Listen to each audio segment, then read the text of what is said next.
You will not believe that something like this exists in the world. This is called a dental phantom or a dental mannequin, but what the heck is that? So this contraption slash medical model was used mainly by dental students in order to learn a variety of different procedures. Believe it or not, some of the first dental phantoms were pioneered by Edward Oswald Fergus in 1894, and he was a Scottish dentist. Now this model was two synthetic jaws with teeth that was meant to replicate the mouth. Before that, dentists would just use extracted teeth to practice, and sometimes they still do that today. Now dental phantoms are a very niche part of medical history as a whole, and there are very little models in the public market, and we're honored to have one on display at the Bone Museum in Brooklyn, New York. So what's actually happening here? Oftentimes the features of the skull would be overmolded with either resin or plastic. Parts of the skull will be hollowed out, and a ratchet system would be incorporated that allows the jaw to open and close. This allows for students to get a feeling for the density of the human face, as well as positioning on how far the mandible is able to open and close. This also simulates various lock jaws where you can see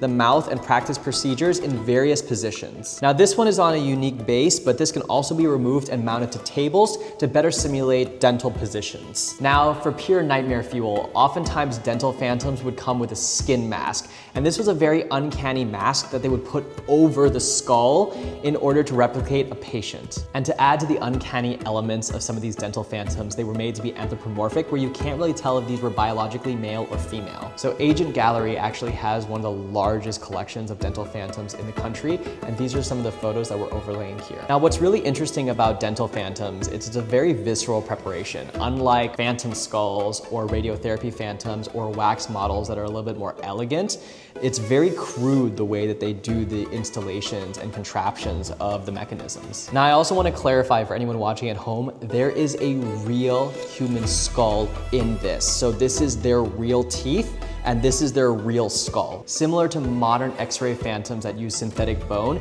back in the day they used real bones. Nowadays dental phantoms are synthetic, like the ones sold by Kilgore International, but the old phantoms used real human remains. Now this piece will be on display at the Bone Museum in Brooklyn, New York, and we really wanted to highlight it for you guys watching at home. Now this model is actually incomplete because the complete dental phantom would come with the skin mask as well as various other contraptions to be able to allow it to be mounted to a table. This might look bizarre to you guys watching at home, but this is an imperative teaching tool for dental students. Now the previous owner did name this skull Artie, so even though he might seem off-putting, you can thank him for your streamlined dental procedures. And if you found this video interesting, make sure to like and follow for more.